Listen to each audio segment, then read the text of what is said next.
Ya, bismillahirrahmanirrahim. Assalamualaikum warahmatullahi wabarakatuh. Selamat bergabung kembali para pendengar Oversertai Podcast bersama kami di podcast hari ini. Masih bergabung bersama kita semua untuk membantu kita menjawab pertanyaan-pertanyaan.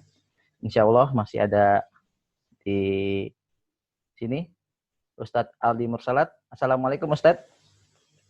Waalaikumsalam warahmatullahi wabarakatuh. Ahlan wa sahlan Kang Anas. Ahlan Ustadz. Alhamdulillah masih bisa bergabung nih Ustadz dengan kita untuk di podcast hari ini Ustadz ya. Ini mau ada pertanyaan nih Ustadz.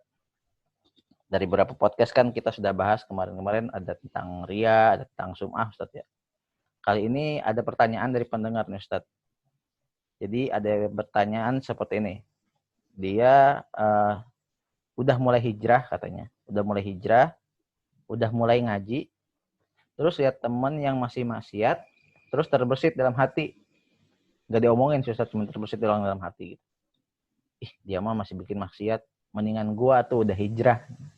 Dia bertanya, kalau seperti itu bagaimana Ustadz ya? Silakan Ustadz jawabannya. Baik. Bismillah, alhamdulillah, wassalatu wassalamu ala rasulillah amma ba'd. Iya Kang Anas. Pertanyaan ini masih nyambung ya dengan tema pembahasan kita di episode-episode sebelumnya tentang masalah keikhlasan dan menjaga niat. Kita udah ngebahas tentang ria, kemudian juga tentang sum'ah. Nah, kalau ini juga ada kaitannya dengan masalah ujub. Apa sih itu ujub? Ujub itu sebagaimana kita juga tahu ya dalam bahasa Indonesia takjub, ya kan? Itu udah jadi bahasa Indonesia. Kata-kata takjub juga diambil dari kata ajib, ya jadi dari kata ujub. Terus kita juga mungkin pernah mendengar, ajib amat nih. Ya. Ajib, ujub, takjub artinya kan kagum.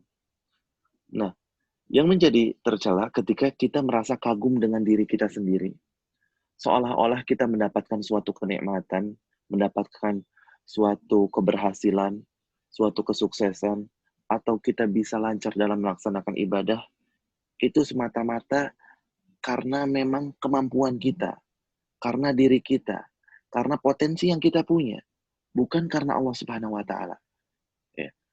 Sebenarnya, segala sesuatu itu, keberhasilan, kesuksesan, kemudahan dalam ibadah, itu adalah taufik dari Allah Ta'ala. Kemudahan yang Allah Ta'ala kasih, sehingga Allah ridhoi kita, Allah takdirkan kita untuk mendapatkan hal-hal tersebut, sehingga kita pun memiliki kemampuan yang mana kita aslinya nggak mungkin punya kemampuan tersebut, kecuali atas kehendak Allah. Makanya kita sering bilang ya, la haula wala quwata illa billah. Nggak ada daya, nggak ada upaya, nggak ada kemampuan, nggak ada kekuatan, kecuali dengan izin Allah. Nah, yang jadi keliru ketika kita merasa kita mendapatkan hal tersebut, itu karena memang hasil jerih payah kita sendiri. Ya, sebagaimana Korun yang disebutkan dalam hadis juga ditenggelamkan oleh Allah ketika dia memang merasa di puncak-puncaknya keujuban. Di puncak-puncak dia ngerasa dia dapat harta yang banyak, dia dapat kesuksesan, itu karena memang keilmuan dia, kemampuan dia, bukan karena Allah. Maka dia ditenggelamkan oleh Allah ke dalam muka bumi beserta harta-hartanya. Nah, ketika Allah Subhanahu wa Ta'ala beri kita hidayah sampai bisa hijrah, sampai bisa meniti jalan yang lebih baik, lebih taat lagi dalam beribadah, lebih istiqomah lagi dalam ketaatan. Itu adalah suatu kenikmatan yang besar. Dan itu tentunya adalah taufik dan hidayah dari Allah, bukan atas kemampuan kita. Ketika kita mendapatkan hidayah dan taufik yang luar biasa itu, harusnya kita jaga kan nikmat yang Allah berikan tadi, nikmat hidayah tadi. Nah, sayangnya sebagian orang terkadang ada yang memiliki penyakit hati. Dia ngerasa diri dia lebih baik dari orang lain. Dia akhirnya ngerendahin orang lain. Yang akhirnya muncul sifat sombong. Ya, makanya dalam hadis Nabi SAW menyebutkan al-kibar atau sombong itu apa sih? Batarul haq wa gumtun nas, kata Nabi SAW. Dia sombong itu adalah menolak kebenaran dan meremehkan manusia. Dia nggak mau nerima kebenaran. Dan juga dia ngeremehin orang. Nah, ini yang berbahaya. Ketika orang udah hijrah, udah dapat hidayah, dia ngerasa dia yang paling benar, dia ngerasa dia yang paling soleh, dia ngerasa dia yang paling istiqomah. Terus teman-teman lainnya yang belum ngaji, yang belum hijrah, yang belum ikutan taklim, adalah mereka pelaku-pelaku maksiat. Sehingga dia ngerasa, mendingan gua dong, udah hijrah.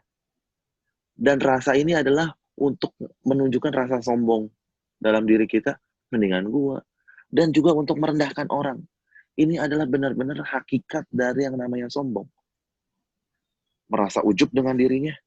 Bahkan, waliyadzubillah, kalau dia ngerasa hijrahnya dia itu karena proses dia cari kebenaran kemana-mana, benar-benar itu adalah perjuangan dia. Bukan taufik dari Allah. Padahal jelas dia bisa hijrah adalah taufik dan hidayah dari Allah. Yang naudzubilahnya lagi, dia tadi gompun nas, ngeremehin orang. Mendingan gua. Jadi dia nyinyirnya bukan karena kemaksiatan yang terjadi. Kalau karena kemaksiatannya yang ada, terus dia cemburu dengan syariat yang dilanggar, itu bagus. Misalkan ada kemaksiatan terjadi, dia, ya Allah, ini kok, subhanallah, kemaksiatan ini kok bisa merajalela. Sedih dia ketika melihat hukum-hukum Allah Subhanahu wa taala dilanggar. Itu bagus. Tapi kalau dia ngelihatnya dengan kacamata nyinyir, kacamata ngejudge ke orang yang gitu amat, amit maksiat kayak gitu. Dia ngerasa sombong, ngerasa dirinya lebih baik dari orang lain. Ini yang berbahaya, yang dikhawatirkan jadi penyakit hati, ujub. Makanya ketika kita sudah mendapatkan hidayah, harus kita tanamkan dalam diri kita, ini tuh hanya karena karunia Allah. Makanya para sahabat sering ya, mereka mengucapkan, وَمَا كُنَّا لِنَهْتَدِيَ لَوْلَا أَنْ هَدَانَا اللَّهُ. Nggak mungkin kita dapat hidayah kalau nggak Allah kasih. Berarti kita bisa hijrah, bisa sampai sekarang ini, di titik saat ini, itu karena Allah. Kemudian kalau kita melihat teman-teman kita yang masih maksiat, ya, kita jangan ngelihatnya tadi dengan kacamata nyinyir dan kacamata sombong, tapi dengan kacamata syafaqah. Syafaqah itu apa? Rasa rahmat, kasih sayang. Ya Allah, kasihan nih teman-teman Anda belum dapat hidayah, belum kenal hidayah. Semoga mereka dapat hidayah, dinasehatin baik-baik, didoain. Ya. Dan kita bukan benci sama individunya, tapi sama maksiatnya. Duh, ini kemaksiatannya yang masih dilakukan. Kita nggak suka sama maksiat itu, bukan nggak suka sama orangnya. Jadi harus benar-benar melihatnya dengan kacamata rahmat dan kasih sayang terhadap sesama muslim. Gitu Kang Anas. Nah, Ustadz, oh berarti itu masuknya bab ujub ya Ustadz ya. Dia udah karena ingin menyombong-nyombongkan, aku udah hijrah nih, gue udah hijrah nih gitu ya. Berarti mendingan gue tuh lebih baik daripada lo gitu Ustadz ya. Berarti ini sama kasusnya juga, misalkan ada orang yang ngerasa, kalau tadi kan Ustadz, salah satu bentuk sombong itu adalah dia meremehkan orang lain Ustadz. Bisa gini nggak Ustadz? Contohnya misalkan kita kadang-kadang tuh ada orang yang misalkan dia udah hijrah, pada saat dia ngeliat orang lain gitu, dia misalkan, ini orang nggak sholat nih, tambang-tambang neraka nih gitu kan. Atau kadang-kadang kan ada di sosmed tuh, kita kadang-kadang ngeliat tuh, misalkan video-video di sosmed juga kan sekarang banyak yang serem-serem nih. Terus ada yang komen-komen, wah ini mah auto neraka nih kayak gitu-gitu Ustaz tuh. Itu kalau kayak gitu gimana Ustaz? Itu masuknya masih ujub juga apa bagaimana hukumnya Ustaz? Baik, Kang Anas. Berkenaan dengan hal ini ya, masalah sombong, akhirnya nyinyir terhadap pelaku maksiat. Waliyadzubillah, sampai dia ngejudge, oh ini mah tambang-tambang neraka nih, atau dia nulis komen, auto neraka, oh neraka, VVIP, tiket neraka VVIP, dan seterusnya. Waliyadzubillah, ini juga lebih keliru lagi ya, apalagi sampai mencap orang sebagai ahli neraka. Karena masalah neraka kita nggak bisa ngecap orang. Ini adalah hak Allah Subhanahu wa Ta'ala. Bisa jadi dia di akhir hayatnya taubat. Waliyadzubillah, bisa jadi terbalik. Orang yang ngecap-ngecap neraka di akhir hayatnya su'ul khatimah. Na'udzubillah. Tapi orang yang dicap atau neraka dikasih hidayah sama Allah, akhirnya meninggal dalam keadaan husnul khatimah. Kita nggak bisa ngecap seseorang secara individual, oh ini auto neraka, tampang-tampang neraka, ahli neraka. Nggak bisa. Ya. Kalau misalkan ada amalan yang diancam pelakunya oleh Allah dengan neraka, misalkan pembunuhan. Pembunuhan, Allah ancam pelaku orang yang membunuh dengan neraka. Kita katakan, membunuh adalah dosa besar, yang mana pelakunya diancam dengan neraka. Tapi kita nggak boleh bilang ke orang yang ngebunuh, kita bilang, ini mah tampang-tampang neraka, auto neraka ini. Nggak boleh. Kenapa? Kita nggak tahu akhir hayatnya apakah dia bertobat. Bisa jadi dia punya amalan di akhir hayatnya, dia bertobat dengan tobat yang sesungguhnya, Allah ampuni dosanya. Mungkin kita juga udah pernah dengar, ada kasus orang yang pernah ngebunuh 100 orang. Ya kan? Dalam hadis Nabi SAW sebutkan, yang mana dia taubat di akhir hayatnya, dan Allah ampuni dosa-dosanya, dan Allah masukkan ke dalam surga. Nggak main-main, ngebunuh 100 orang. Tapi dia taubat. Dan taubatnya Allah Subhanahu wa Ta'ala terima. Karena nggak boleh kita sampai ngejudge orang yang kayak gitu. Dan ini adalah hakikat dari sombong. Akhirnya kita ngebagus-bagusin diri kita sendiri dan ngejelek-jelekin orang lain. Dan kalau kita lihat dari kisahnya iblis, iblis itu melakukan dosa apa sih? Dosa sombong.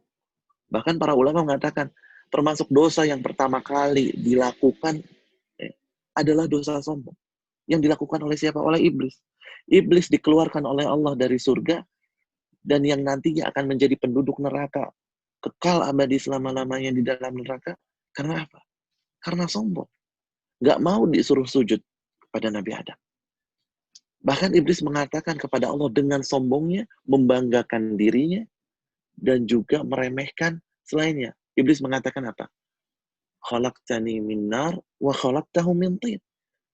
Wahai Allah, engkau ciptakan aku dari api. Sedangkan Allah engkau ciptakan Adam, engkau ciptakan dia nih, si Adam ini, dari tanah. Dan iblis mengatakan, ana khairun minhu. Saya lebih baik dari Adam. Maka orang ketika memiliki sifat sombong, secara tidak langsung dia memiliki sifat naudzubillah seperti iblis tadi. Merasa lebih baik dari orang lain dan meremehkan orang lain. Jadi, jangan sampai kita memiliki sifat sombong, apalagi sampai ngecap orang sebagai penduduk neraka. Waliyadzubillah. Gitu, Kang Anas. Ustaz, berarti buat teman-teman yang dengerin tuh ya, hati-hati sifat sombong ya. Yang kalau kita misalkan melakukan sesuatu, merasa diri lebih baik daripada orang lain, atau jangan juga meremehkan orang lain bahwa dia lebih rendah daripada kita. Terus yang ada pertanyaan selanjutnya Ustaznya. Kalau ini masuk dalam ujub apa enggak Ustaznya? Kadang-kadang kan kita kalau ibadah gitu, dan ibadah misalkan sholat lah, entah atau sedekah lah, terus muncul perasaan dalam hati, wah senang ya, alhamdulillah masih bisa Allah kasih kesempatan buat sholat nih, alhamdulillah tadi masih bisa dikasih kemampuan buat sedekah nih gitu kan. Itu ada perasaan gitu muncul dalam hati Ustadz.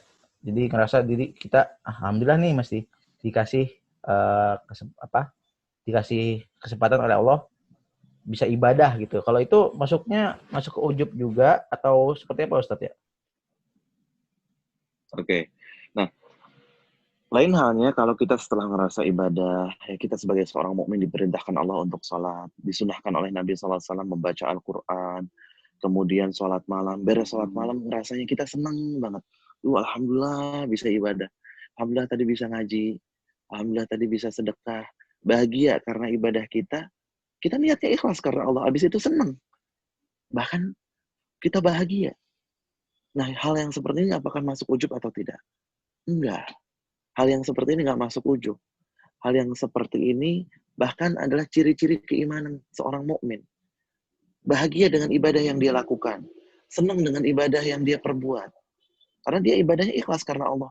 Bukan dia senang ngomong-ngomong ke orang lain, ujub. Enggak. Bukan dia bangga dengan diri sendiri. Enggak. Tapi dia alhamdulillah ya Allah, nikmat bisa ibadah. Nikmat bisa tahajud. Nikmat bisa baca Al-Quran. Nikmat bisa sedekah. Ini enggak termasuk ke dalam ujub. Makanya Allah Subhanahu wa taala dalam surat Yunus, ya Allah berfirman, kata Allah Subhanahu wa taala, "Qul bi fadlillahi wa bi rahmatihi fabidzalika falyafrahu wa huwa khairum mimma yajma'un." Kata Allah, katakanlah dengan keutamaan dan rahmat Allah, nah, maka bahagialah kalian. Maka kita bahagia dengan rahmat Allah, dengan keutamaan yang Allah kasih ke kita. Kita bisa melaksanakan ibadah. Allah kasih kita kemampuan bisa baca Quran, bisa sedekah, dan lain sebagainya. Kita senang dengan ibadah yang kita lakukan, bukan senang karena ngerasa lebih baik dari orang lain, ngerasa kita lebih oke, enggak, tapi ngerasa alhamdulillah nikmat banget dapat hidayah, nikmat banget kita bisa beribadah, bersyukur sama Allah, senang bisa ibadah, lezat ibadah ini rasanya, nikmat dengan ibadah, maka itu nggak termasuk ujub, bahkan itu adalah tanda keimanan kita seorang mukmin adalah merasakan kenikmatan dalam beribadah. Gitu Kang Ana. Gitu Ustadz ya, alhamdulillah jawabannya Ustadz. Terus ada satu lagi nih Ustadz pertanyaan. Kasusnya gini. Kalau ada teman nih, misalkan kita habis baca Al-Quran nih, baca Quran di masjid atau lagi di rumah gitu, terus ada teman datang Ustadz.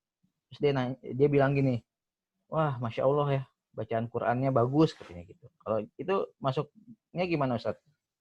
Silakan Ustadz. Baik. Nah, kalau kasusnya kita udah ngaji Al-Quran, dari awal sampai akhir niat kita ikhlas. Kita nggak pengen didengar sama orang, dilihat sama orang. Ternyata misalkan kasusnya kayak tadi yang ditanya sama Kang Anas. Besoknya ada teman yang bilang, Masya Allah kemarin Ana ngeliat ente nih pas ngaji, baca Qurannya enak kok, bagus. Nah, suka denger ya, misalkan gitu. Ya. Jadi temennya muji dia. Gimana yang seperti ini, apakah menggugurkan amalan, ataukah ujub atau enggak?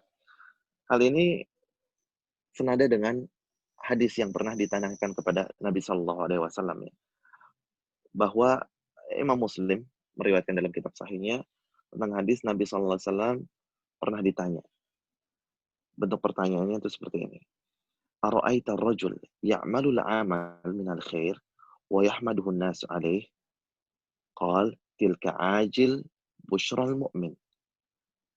Ditanyakan kepada baginda Nabi SAW, wahai Rasulullah, apa pendapatmu mengenai seseorang beramal soleh, beramal baik, kemudian setelah itu ada orang yang muji dia. Kata Nabi SAW, tilka ajil busyral mu'min. Itu adalah kabar gembira bagi seorang mukmin yang Allah percepat. Maksudnya apa?